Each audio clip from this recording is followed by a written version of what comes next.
Hello, everybody. I'm really honored to be here. Thank you for having me together with you today. My name is Athanasiou. I am a board member of the Union of Patients in Greece, but also on the rare conditions. And my other hat is that I have Hermes, which is a child with rare disease, neuromuscular disease with heavy heart impairment. And basically, our children, although it's neuromuscular, we basically use them for heart, let's say, complications.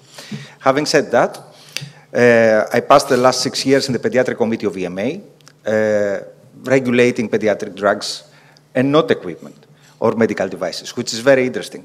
So I will start, let's say, sharing some thoughts. I don't have a presentation. I try to keep it very light. I would like to share some thoughts on the accessibility. Accessibility for patients can have different meanings. It can be accessible to our healthcare system. So if our healthcare experts have the equipment they need or the medicines they need to provide us, but also accessibility limits by who you are, in which family you belong, where do you stay, in which island you live in Greece.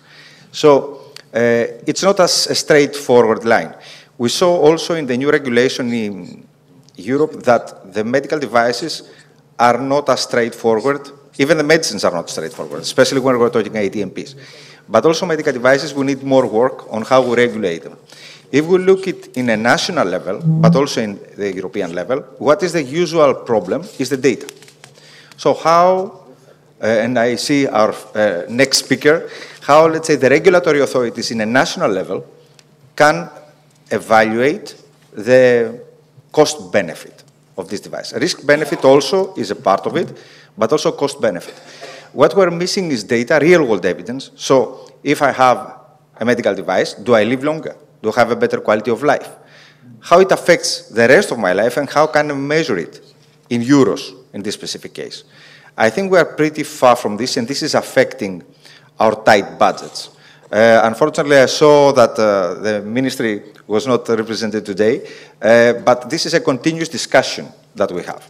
That how you can assess, because the logic behind at this point is how we can keep the budget low, which is fantastic. But on the other hand, our clinicians, our experts, our academics don't have tools to treat us, and we don't have the best treatment that's possible. So even if we say about equality, that you have heard many times, for us is equity.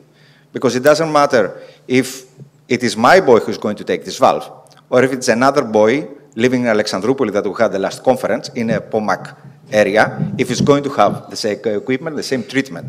So depending where you live and who your parents are or who your carers are or who you are, you live or you die. So accessibility is a double-sided coin, let's say. The one is accessibility versus equity, who has access to these amazing advances that we see. It's really, some of them are really miracles, let's say, in the way that we perceive them, because they keep us alive. But on the other hand, is can we guarantee that we will have them? And we see the lack of reimbursement. We see the problems we have even the HTA assessment, even nationally with the EOP, but I'm sure Ms. Lymperopoulou will tell us what are the solutions, but also in the European level. So we need, I will say, new systems, new methods. We need very good data collection, because this is going to strengthen our case, even scientifically, even in the HTA level, even in patient advocacy level, to strengthen our case to have access. But maybe my last remark is that I will say access is not guaranteed. And we shouldn't consider that we have whatever we have access today, we'll have it tomorrow. And if you see what's going on in Europe, even some Nordic countries, I heard some discussions also in America lately, which was not in the US, the discussion of access, but currently it's there. It's not guaranteed. So we have to be prepared, and we have to be able to design in advance, collect in advance, plans in advance, how we'll continue to have access, how we can collect, and how we provide evidence. Thank you very much.